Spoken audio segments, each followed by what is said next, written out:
Good morning. A blessed Father's Day sa lahat ng mga fathers. At salamat kay Sister Lourdes sa introduction. Actually, hindi, humingi siya sa akin ng aking profile, hindi ako nagbigay. Pero nakakuha pa rin siya. Yes,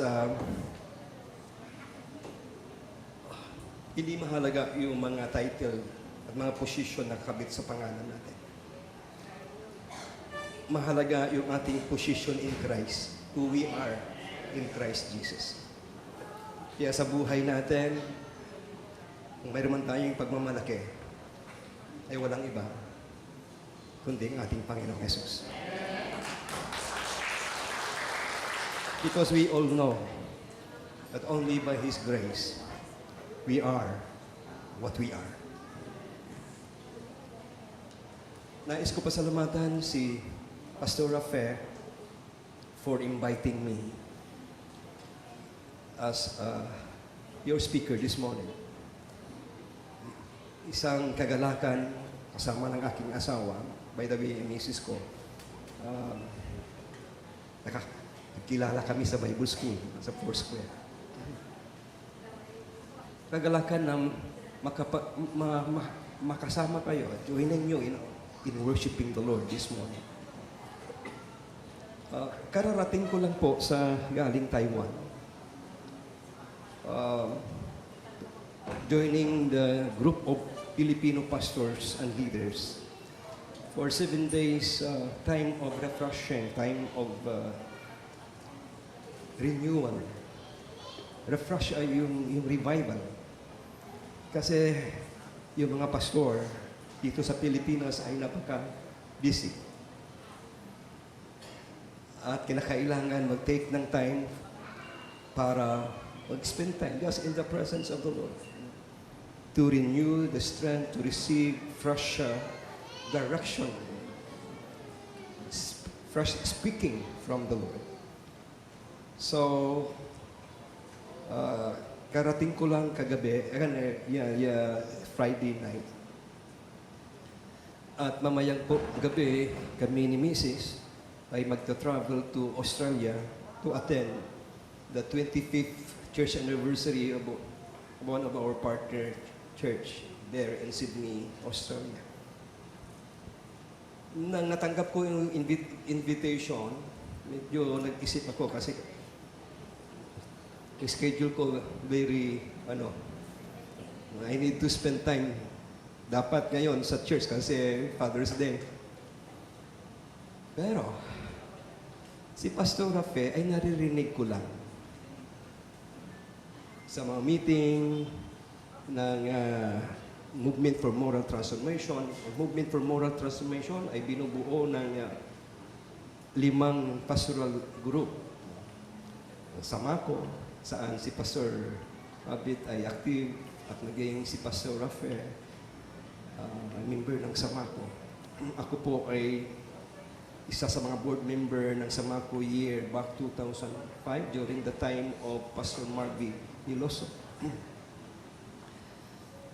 So, nang natanggap ko po yung MMTSM ay binubuo ng 5 pastoral group dito sa San Mateo.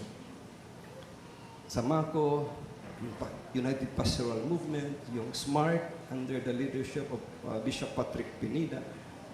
Then, Rizal Body of Christ under the leadership of Bishop Nelson Pascual. And the movement, the other one is the group of the Assemblies of God under the leadership of Pastor Terry Broquisa and Pastor Flor Samson. At yung mandate ng Panginoon sa MMTSM is that San Mateo would be the lighthouse and God's heart. That's why these 5 pastoral movement come together in unity to work in the advancement of that God's mandate for San Mateo. So that is our heart's cry, and it is our passion to realize that mandate, that San Mateo would be the lighthouse and God's heart. And para mangyari yan, ang mahalaga ang pagkakaisa ng katawan ni Kristo sa bayan natin. Because as far as Jesus Christ is concerned, He has only one body in San Mateo. One church in San Mateo. Yes, we have so many different names, different denominations, different theological distinctive. But we have one Lord, Jesus Christ. We have one Father. We have one Spirit, the Holy Spirit. We have one faith, one hope of our calling, one baptism. Yeah. One Lord, one Father of us all, who is in all and through all. So we are one family. Kaya lang nga, dahil sa iba-iba yung pangalan natin, dahil legally, iba yung pangalan natin. Pero iisa tayo. That's why we have the reason to be united. To work as one, to advance and realize God's mandate sa bayan ng San Mateo. So, looking forward to see more partnership with Jesus Christ, our hope and Redeemer. Redeemer Church. Again, Pastor Rafael, thank you very much to the pastoral leadership, to all the leadership of this church. Thank you so much for the opportunity that you have given me to be God's mouthpiece to you this morning. You know, my message that the Lord has put in my heart is something about worship. Pero mamaya i-connect ko ito. Pero dahil sineselebrate natin yung Father's Day, para tayo ay maging relevant sa okasyon. Pansinin natin yan. Fokusan natin yung Father's Day. Happy Father's Day. The reason why, once a year, mayroong special day sa mga tatay to celebrate Father's Day. Para ang mga tatay ay mabigyan ng parangal. I-honor sila. I-appreciate yung buhay at mga gawa ng mga tatay. Pero hindi dapat yan ay one day in 1 year. But every day dapat i-appreciate yung mga tatay. Dapat ang mga tatay ay talagang happy. Every day must be a happy day for fathers. Tama? Pero itong tanong, okay, how could it be to be, or what would it take to be a happy father? So topic natin ay be a happy father as God intended you to be. But the question is, how to be a happy father? Before we proceed to answer that question, pray muna tayo. Our Father God, we humble ourselves before you. We thank you for your presence in our midst. Thank you for inhabiting our worship, our praise, our thanksgiving. And so, Lord, we just welcome you in this place. You are the Lord. You are the God. And through your Holy Spirit, we ask you to speak to our hearts. For we open wide our heart to you and allow you to speak your word to each one of us.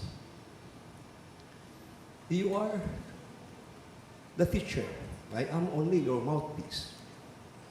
So, this morning, this is your time to speak to your people. And thank you for the spirit of humility, a humble heart, a contrite heart, and a heart that trembles at your word sa mga puso ng mga kapatid na to. Maraming salamat for answering our prayers. In Jesus' name. Amen. So again, what would it take to be a happy father? Para masagot natin yung tanong na yan, let's open our Bible in Deuteronomy 6, verse 4 to 9.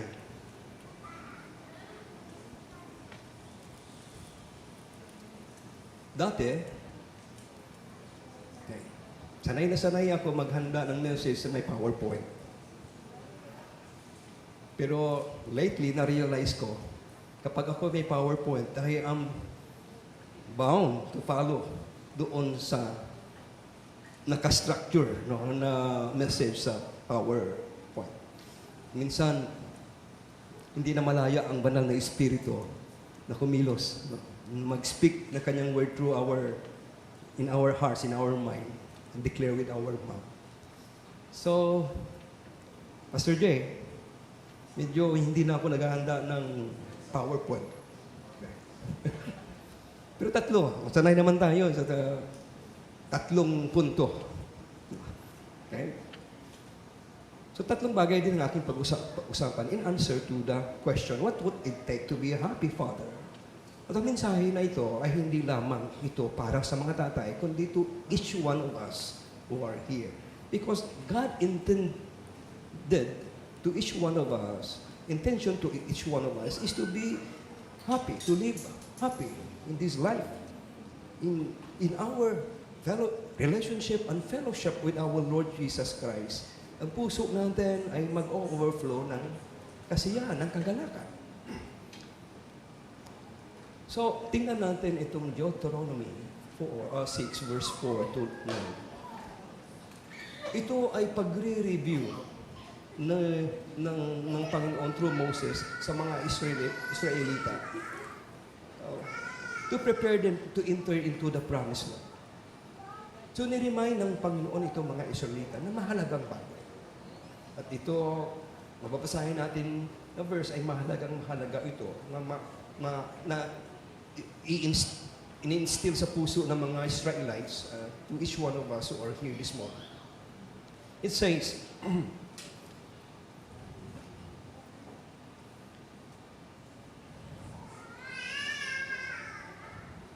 Deuteronomy 6, verse 4 to 9. Hear, O Israel, the Lord is our God, the Lord is one. You shall love the Lord your God with all your heart, and with all your soul, and with all your mind. These words which I am commanding you today shall be on your heart. You shall teach them diligently to your sons, and you shall talk on them when you sit in the house, and when you walk by the way, and when you lie down, and when you rise up. You shall bind them as a sign on your hand, and they shall be as frontals on your forehead. You shall write them on the doorpost of your house and on your gates. Three things. Nais ko ma-instill sa puso at isip natin ngayong umaga. Ang salita ng Panginoon sa atin, what would it take to be a happy father? Number one, love the Lord with all your heart, with all of your being. Yan ang sinasabi yan sa verse 4. Yan ang diin. Love the Lord with all your heart, with all your soul, and with all your might. With all that you are, love the Lord. At itong mensahe na ito ay para particularly sa mga tatay. Because the father is the head of the family. Alam natin, family is the basic unit of human society. Dahil kung ano ang pamilya, yan ang magdidetermine kung anong lipunan mayroon ang tayo. So the father responsibility is very crucial. At one of that responsibility is to love the Lord with all of His being.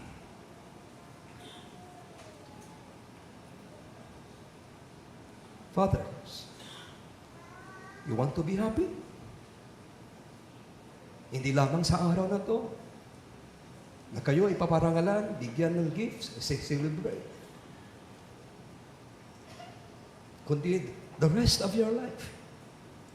Number one requirement is to love the Lord with all your heart, with all your soul, and with all your strength.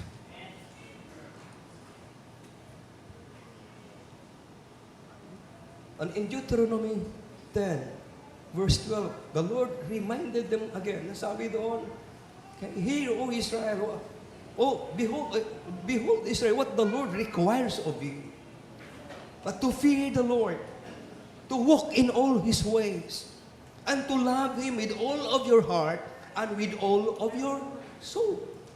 Love and serve Him with all of your heart and with all of your soul.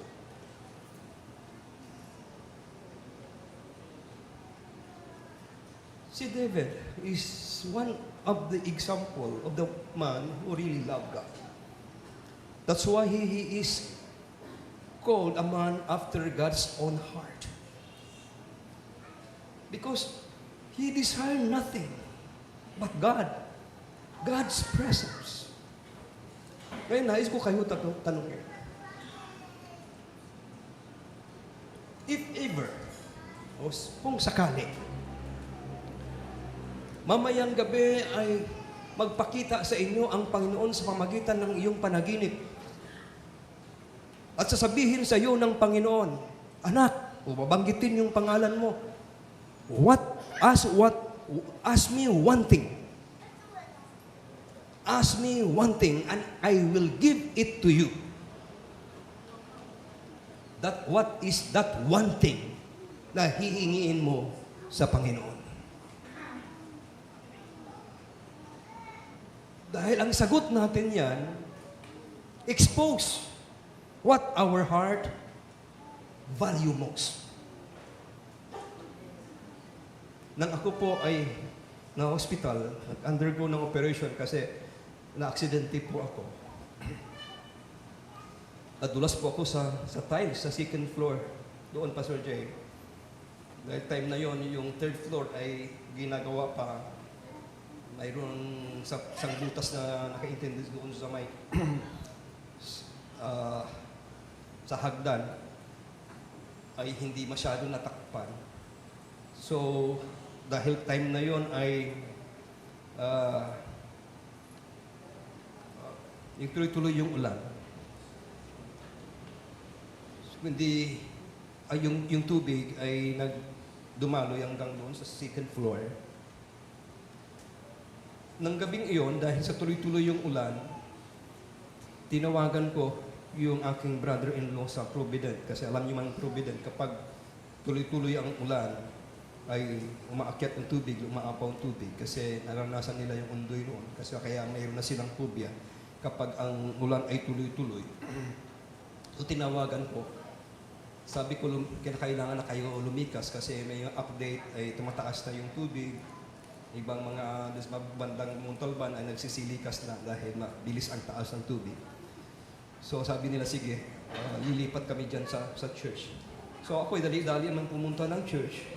Yung time na yon para i-prepare yung rooms doon na tutulugan nila. Not knowing na may naipon pala na tubig doon sa second floor. Dahil mga bandang alas 8 ng gabi yun, madilim, dali-dali ako pupunta doon sa may bandang switch ko yung ilaw. Ang tiles pala, pag medyo may putik-putik, madulas. Ang bilis ng dulas ko, hindi ko maalaala kung paano ako bumagsak. Pero alam mo, ang dulas ko, ang bagsak ko, hindi pa talikod. Padapak. Kaya tumama sa tiles, alakas ang bagsak nito sa tiles, basag ito. Ito, putol to, kaya bakal ito. Bakal ito, bakal yan. Kaya pag ako'y magsalita, lalo pag ako ay nakakain ng nakakapos ng pagmamanhid ng nerve, sumasabit yung aking pagsasalita. Nang ako doon sa ospital, tinanong ko ang mga doktor na nag-asikaso sa akin.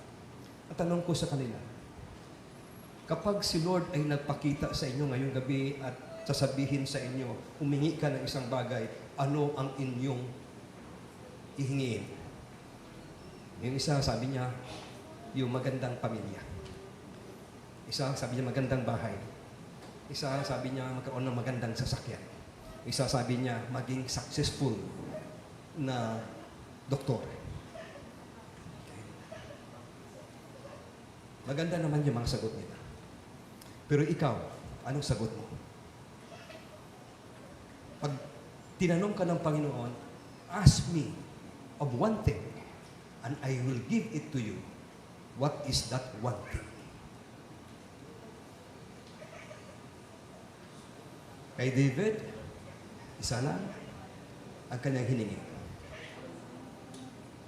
Psalms 27, verse 4, it says, one thing I have asked of the Lord, that I seek after, that I may dwell in the house of the Lord all the days of my life, to behold the beauty of the Lord, and to inquire or meditate in His temple. So for David, his one thing is to stay in the presence of God. Manahan sa presensya ng Panginoon. No wonder why he is a man God's after own heart. Kasi yung puso niya ay si Lord.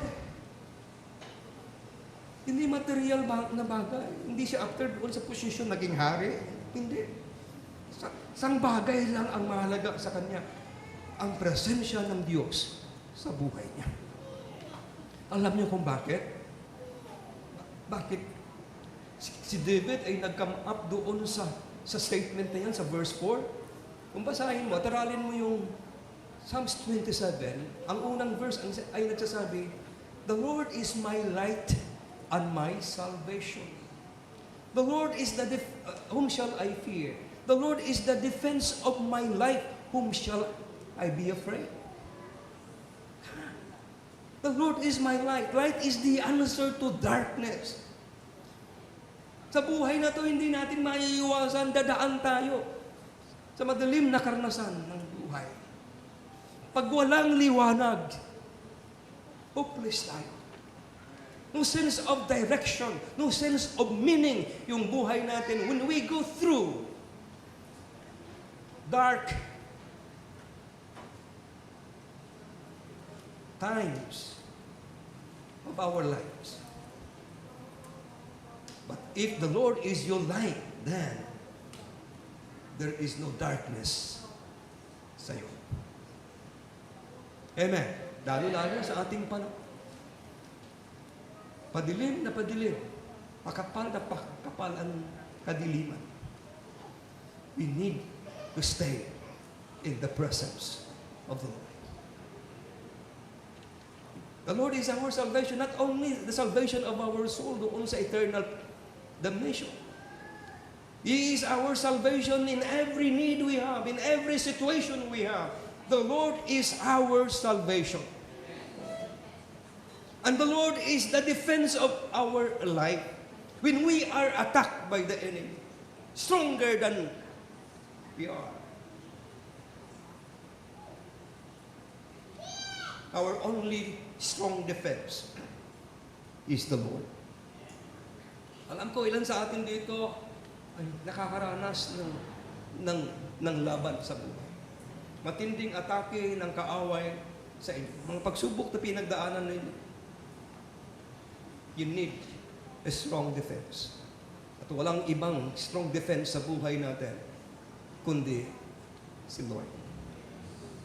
And to stay in His presence, give us that confidence. Whatever battle we have, whoever would be our enemy, the one who defends us is the Lord. Kaya confidence siya. Though evil men attack me, to devour my flesh, sabi niya. My adversaries and my enemies, they stumble and fell. Though a host encamps around me, my heart will not fear. The war wages against me, I can confidently say, I am confidently not be afraid. Stay in the presence of God. Love the presence of God. That is the practical way of expressing our love for the Lord. Yung tayo yung manahan, mahalin natin yung Kanyang presensya. Di madali sabihin, Lord, I love you. Pero minamahal mo ba siya? You long for His presence. Every day, are you hungry or thirsty for the presence of God? Yan, si David, ganyan ang kanyang Psalm 63. Ano sabi niya? Oh God, you are my God. My soul thirsts for you. My flesh yearns for you. In a dry and weary land where there is no water. Ganun katindi ang longing niya sa presence ng Panginoon. At siya ay worshiper. Alam natin, yung lahat ng awit ay halos lahat yan, sulat niya. Awitin ni David. He's a man of worship. Because alam niyo bakit? The only way to enter the presence of the Lord is worship. Naintindihan ni David yun. Kapag siya ay nag-worship, give praise to the Lord, give thanks to the Lord, ang presensya ng Panginoon sa kanya ay buhay na buhay. Naalaala niyo, sabi ng Psalms 100, verse 4 and 5, sabi doon, enter His gates with thanksgiving, His courts with praise. Give thanks to Him and bless His name. How we enter into the presence of God? Worship, giving thanks, praising Him, blessing His name. Kaya kapag tayo pumasok dyan sa sanctuary na yan, dapat yun ay buo sa puso na. Mapasok pa lang tayo, yung puso natin, nag-uumapaw na ng pasasalamat sa Diyos. Hindi na kailangan tatawagin ka dito sa harap to testify the goodness of God. Dahil pagpasok mo pala yan, pumapasok ka na ang puso mo ay punong-puno na ng pasasalamat sa Panginoon. Punong-puno na ng pag-upuri sa Panginoon. And when you enter and sit down, mararamdaman mo yung presence ng lalo-lalo na kapag nagpa-participate ka na sa worship. Kasi naintindihan mo, worship alone can attract the presence of God. Kaya, God inhabits the praises of His people. Kaya dapat tayo makikitaan bawat isa sa atin. Time to worship, worship. Kung gusto natin maranasan ang buhos ng presensya ni Lord sa buhay natin, sa ating corporate worship, worship with all our heart. Give thanks to Him. Bless His name. Why? Ang sabi doon, for the Lord is good. His love endures forever. And His faithfulness through all generations. That is the reason why we come into His presence with thanksgiving, with praise, blessing His name, worshiping Him, because He is good. Gising mo sa umaga, may buhay ka, may lakas. Libre yung hininga mo. Amen? Ang Diyos ay mabuti sa atin. Naman tayo ay hindi naging mabuti sa Kanya. We are not faithful, totally or completely faithful to Him. God is faithful. His love for each one of us is everlasting. Naalaala nyo? Patungkol sa worship, naalaala nyo si Josaphat? Nang siya ay inatake ng tatlong hari ng sama-sama. malakas na puwersa ang lumulusob sa Juda yung mga panahon na yun. Si Jehoshaphat natatakot. Nagpatawag siya ng prayer and fasting. Sa result, ang propeta, ang Diyos ay nangusap sa kanila through His prophets. Na huwag sila matakot sapagkat ang laban ay laban ng Panginoon. Nagtagumpay sila. Hindi dahil nakipaglaban sila. Anong ginawa nila? Jehoshaphat organized a worship team. Nag-worship lang sila. Habang nag-worship yung choir, yung worship team, give thanks to the Lord for His love is everlasting. Yun ang paulit-ulit na inaawit ng kanilang choir. Ano nangyari? Nilito ng Panginoon ang mga kaaway, sila nagpatayan hanggang sila ay naubos. And it took Jehoshaphat and Judah 3 days para hakutin yung mga samsam. You want to be, gusto mo maranasan ang tulong ng Panginoon sa sitwasyon mo, nahihirap ng sitwasyon, sa laban mayroon ka. Give thanks to Him. Worship. At mayroon din sinasabi sa Psalm 61, sa Isaiah 61, yung the advent of the Messiah. Yan ang binasa ng Panginoon nang siya ay nagpasimula, bago siya nagpasimula kanyang public ministry. The Spirit of the Lord is upon me. Familiar tayo doon. The Spirit of the Lord is upon me. Pwede ba maklas yung ano na yon, yung passage na yan, Isaiah 61 verse 1 to 3.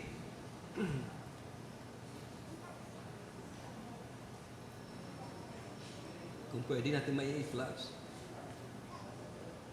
Lalo-lalo na sa in ASB translation. So, literal translation. Isaiah 61. Hanggang ano oras ako magsalita?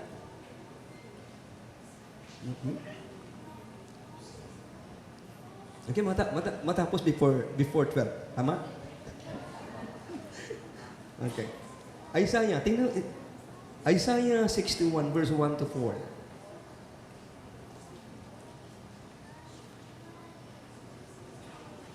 Nariyan ba? Okay. Basahin ko dito. Okay, yan. Ang sabi ganito, the Spirit of the Lord is on me because the Lord has anointed me to preach good news to the poor. He has sent me to bind up the brokenhearted, to proclaim freedom for the captives and release from darkness for the prisoners, to proclaim the year of the Lord's favor and the day of vengeance of our God, to comfort all who mourns. Verse 3, sabi niya, and provide for those who grieve in Zion, to bestow on them a crown of beauty instead of ashes, a garland of beauty instead of ashes, the oil of gladness instead of mourning, and a garment or a mantle of praise instead of a spirit of despair. They will be called oaks of righteousness, a planting of the Lord for the display of His splendor. Ano daw ang binigay ng Panginoon sa atin? When we hear the good news, ano ang binigay sa atin? Hindi lang deliverance doon sa bondage. Hindi lamang salvation of our souls. Hindi lamang garland or mabanggit yan, garland. No? Garland instead of ashes. The oil of gladness instead of mourning. And a garment of praise instead of painting. Garment of praise. Ang pagpupuri pala, yan ay damit. Na gusto ng Panginoon na when we enter into His presence, we wear the garment of praise. Hindi tayo pwede makapasok sa presensya ng Panginoon na hindi natin sinusuot ang damit ng pagpupuri. Dahil yan ang maganda sa paningin ng Panginoon. Naalaala niyo si Esther? Paano ni Esther nakuha ang pabor ng hari? Paano siya pinili bilang reyna? Nagpaganda siya. Nagsuot siya ng maganda. Naging kaakit-akit siya sa paningin ng hari. Kaya siya ay pinili na reyna. Okay? Pero, sunod na mga account doon, may problema si Esther at ang mga Hudyo. Sila ay nakatakda, nalilipulin sa isang araw, nakatakda na. Kaya si Mordecai nakiusap kay Esther, makiusap sa hari. Ang sabi ni Esther, hindi pwede, hindi pa ako pinatawag ng hari. At alam mo man ang batas, kapag hindi ka pinatawag ng hari, hindi ka pwede lumapit. Dahil pag lumapit ka, patay ka. Pero sinunod ni Esther ang kanyang tiyuin. Nag-ayuno sila, nanalangin sila. Isang araw, kumatok siya doon sa room ng hari. Nang nakita siya, siyempre nakasuot siya ng maganda. Nang nakita siya ng hari, in-extend niya yung kanyang scepter at ang sabi doon kay Queen Esther, ask whatever you wish and I will give it to you, even half of my kingdom. Why? Nakuha niya yung pabor ng hari. Suot maganda. Si Mordecai, ang kanyang suot, bakit hanggang gate lang siya, ang suot niya ay sako. Hindi ka makapasok sa presensya ng hari kapag ang suot mo ay sako. Ganon din, sa presensya ng Diyos, hindi pwede pumasok sa presensya na ang suot natin ay fainting, yung saklot, nagdalamhati ka, nalulungkot ka, puro problema. Naranasan nyo, kayo lumalapit sa Panginoon at dinadala nyo, puro problema. Puro problema. Pero parang hindi mo nakukuha yung pabor ng Panginoon. Bakit? Dahil ang sikrito, para makuha ang pabor ng Panginoon, huwag mo i-complain yung problema mo. Purihin mo siya. Pagandahin mo ang sarili mo sa magitan ng pagsuot ng garment of praise. Purihin mo siya. Dahil yan ang kinalulugdan niya. When we praise Him, when we worship Him, God's hand start to move. Para katagpuin tayo sa ating pangailangan. Mga kapatid, balik mo sa mensahe. Love the Lord with all your heart. The simple way to express our love to the Lord is to love His presence. And to enjoy His presence, we need to worship Him. We need to praise Him. We need to bless His name. Fathers, be a worshiper. Number 2, love the Word of God. Fathers, not only love the Lord, but love His Word. Yun ang sabi doon. Ang sabi ni Moses, this word, these commandments that I have given you, shall be in your heart. Shall be in your heart. Yung mga salita ng Panginoon, itago natin, mahalin natin sa ating puso. Hindi lamang, mga tatay, huwag tayo maging tagapakinig lamang ng salita ng Panginoon. You want to be happy? Not only today, but the rest of our life. Value. Cherish. Hide. Love the Word of God. Love the Word of God. At ito ay hindi lamang sa mga tatay, sa mga nanay, at sa lahat na nandito. Love the Lord. Love His Word.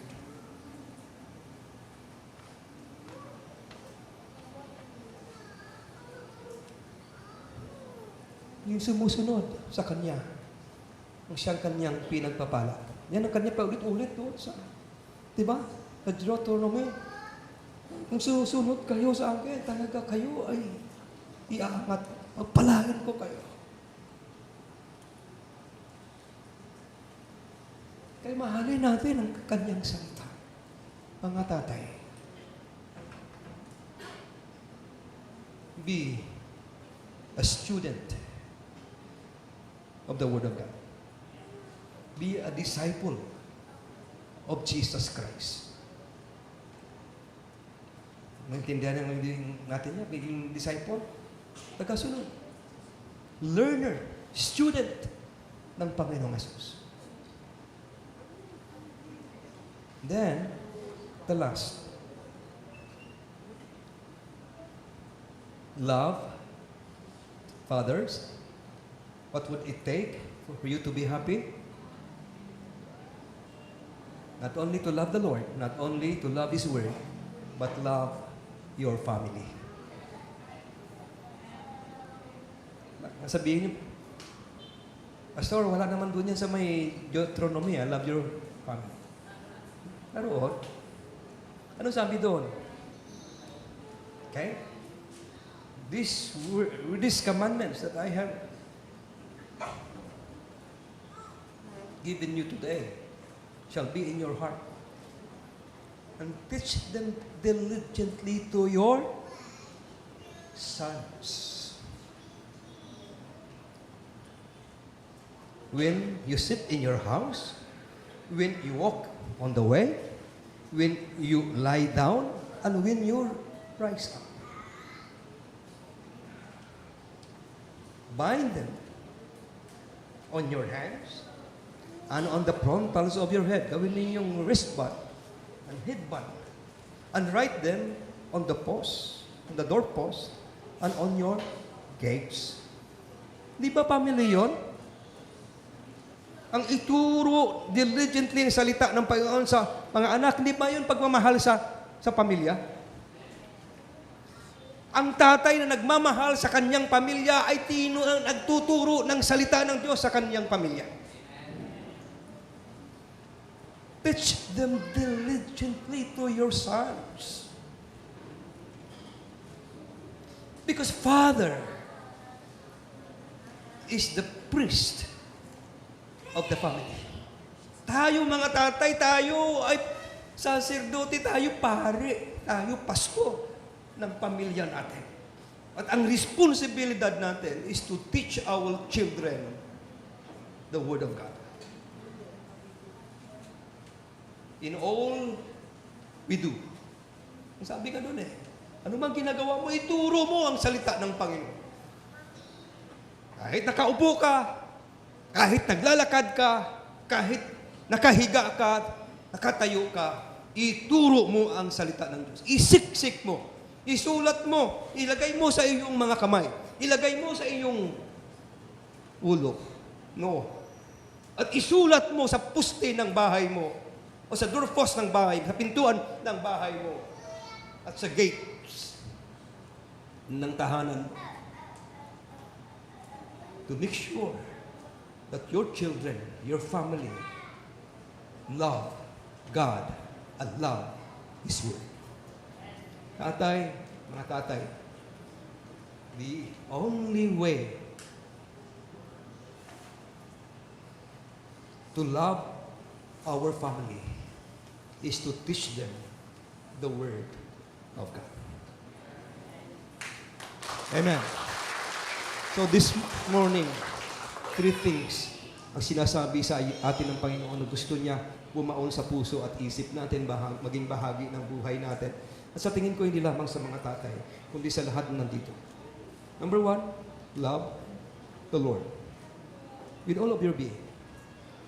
Love His Word.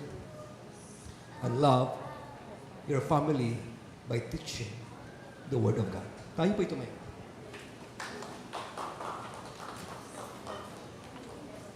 Hallelujah. Nais ko tawagan ng mga tatay. Hindi ba tawagan ng mga tatay? Lumapit kayo dito sa harap. We want to bless you. We want to pray for you.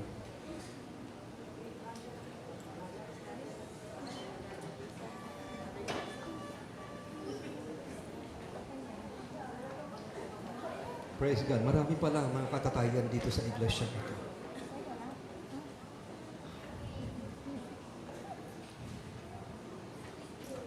Pastor Rafe, marami ka ng pastor. Ito, ang mga pastor sa kanilang kanya-kanyang mga tahanan.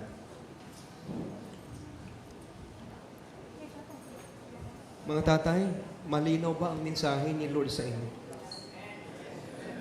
Mahalin niyo siya. Mahalin niyo ang kanyang salita. Mahalin niyo ang inyong pamilya sa pamagitan ng pagtuturo, buong puso, masipag na pagtuturo ng salita ng Panginoon. Itaas namin kayo sa Panginoon sa panalangin. We want to pray for you. Hindi ba ninyo itaas ang inyong mga kamay? Pero nais namin kayo muna manalangin, kausapin ninyo ang Panginoon, anong tugon ninyo sa kanyang mensahe sa umagang ito. Mga tatay, habang nyo nire-raise up nyo yung mga kamay, kausapin ninyo ang Panginoon. Anong gusto nyo sabihin kay Lord sa kanyang pangungusap sa inyo ngayong umaga?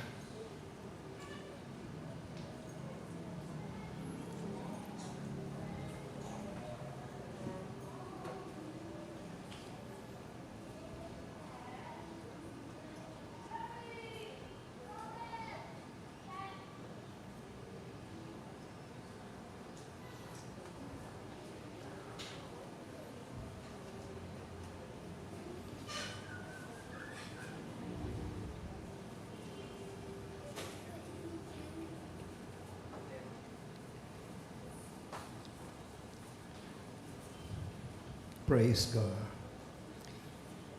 Mga leaders ng church na to, member ng congregation, paki-extend ninyo ang inyong kamay sa mga tatay natin.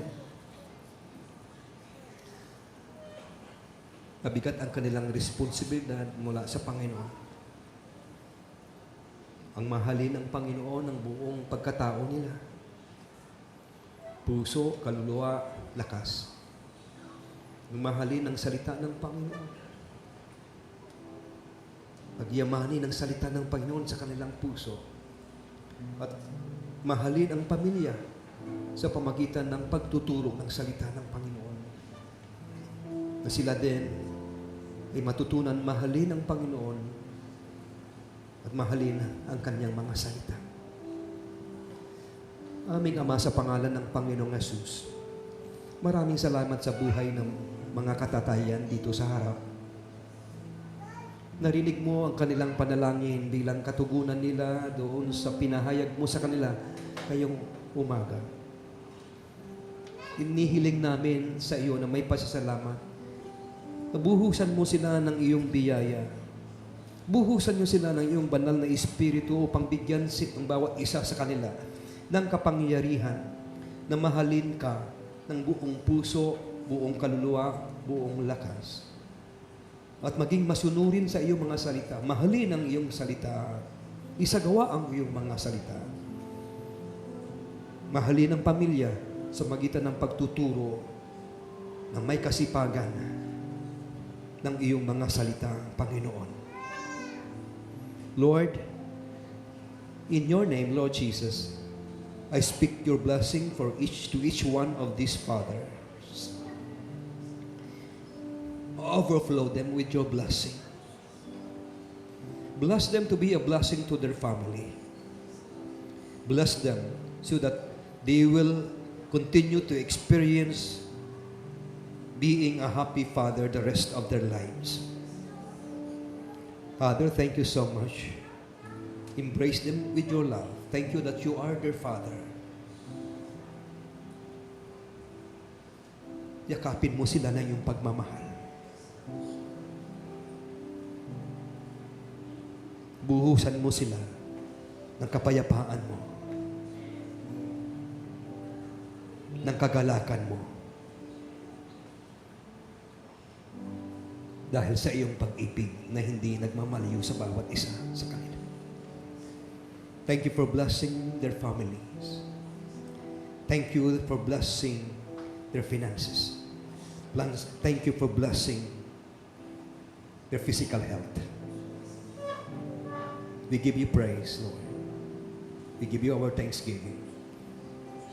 And Lord, thank you for blessing the whole congregation. Bawat nanay na nandito, mga youth, bawat bata.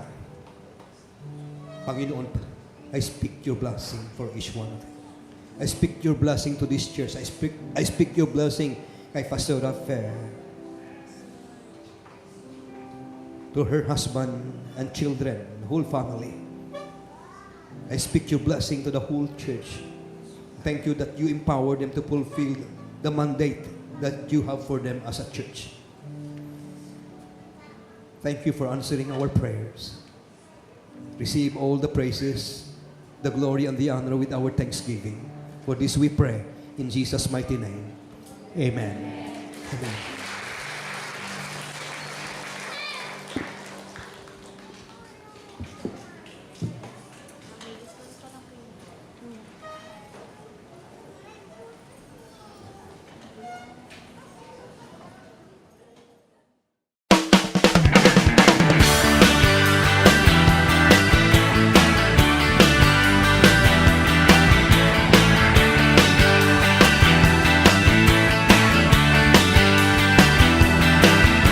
God, you've been so good to me.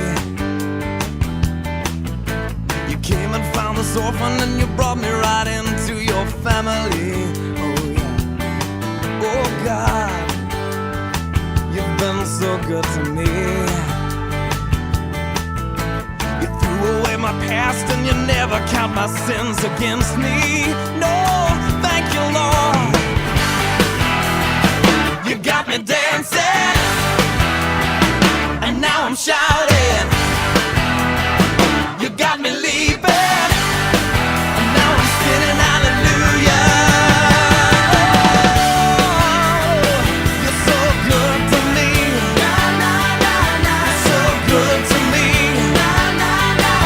So good to me. Oh God, you've been so good to me. And every day I wake up, I breathe another breath of your mercy. Oh God, you've been so good to me. And my delight is in you, 'cause I know that your hand is upon me. Oh, you got me dancing.